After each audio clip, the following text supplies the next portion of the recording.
ఇప్పుడే అందిన వార్త ఆర్టీసీ బస్సు బోల్తా 12 మంది కన్నుమూత. ఈ విషయాలన్నీ తెలుసుకునే ముందు వీడియోని పూర్తిగా చూడండి, అప్పుడే మీకు పూర్తిగా అర్థమవుతుంది. అదేవిధంగా చాలా మంది సబ్స్క్రైబ్ చేసుకోకుండా వీడియోని చూస్తున్నారు, దయచేసి సబ్స్క్రైబ్ చేసుకోండి. సబ్స్క్రైబ్ చేసుకోవడం వల్ల నేను చేసే ప్రతి వీడియో అప్డేట్ మీకు ముందుగానే నోటిఫికేషన్ రూపంలో వస్తుంది. అదేవిధంగా లైక్ చేయడం మర్చిపోతున్నారు, దయచేసి లైక్ చేయండి. లైక్ చేయడం వల్ల ఇటువంటి ఇంపార్టెంట్ ఇన్ఫర్మేషన్ చాలా మందికి రీచ్ చేసిన వాళ్ళు అవుతాం. ఇక లేట్ చేయకుండా వీడియోలోకి వెళ్ళిపోతాం. ఛత్తీస్గఢ్లో ఘోర రోడ్డు ప్రమాద ఘటన చోటు చేసుకుంది. భారీ గుంతలలో బస్సు బోల్తా పడిన ఘటనలో 12 మంది మృతి చెందగా మరో 14 మంది తీవ్ర గాయాలు పడ్డారు.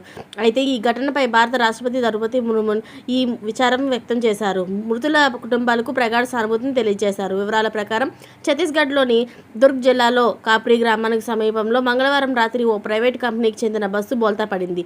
కాగా ఓ డిజిటల్ సంస్థకు సంబంధించిన బస్సుగా పోలీసులు గుర్తించారు. పని ముగించుకొని కార్యాలయం నుంచి బస్సులో ఉద్యోగులు ఇళ్లకు తిరిగి వెళ్తుండగా రాత్రి 8:30 సమయంలో ఈ ఘటన జరిగింది. ఇక రోడ్డు పక్కనే ఉన్న 40 అడుగుల భారీ గుంతలో బస్సు పడి వెంటనే 12 మంది అక్కడికక్కడే మరణించారు. ఆసుపత్రిలో మరొకరు చికిత్స పొందుతూ దుర్మరణమయ్యారు. మృతి చెందిన వారిలో 3 మహిళలు ఉన్నారు. ఈ ఘటనలో మరో 14 మంది తీవ్రంగా గాయపడ్డారు. సమాచారం మేరకు ఈ ఘటనలపై భారత రాష్ట్రపతి ద్రౌపది ముర్ము విచారం వ్యక్తం చేశారు. మృతుల కుటుంబాలకు ప్రగాఢ సానుభూతిని అయితే తెలియజేశారు.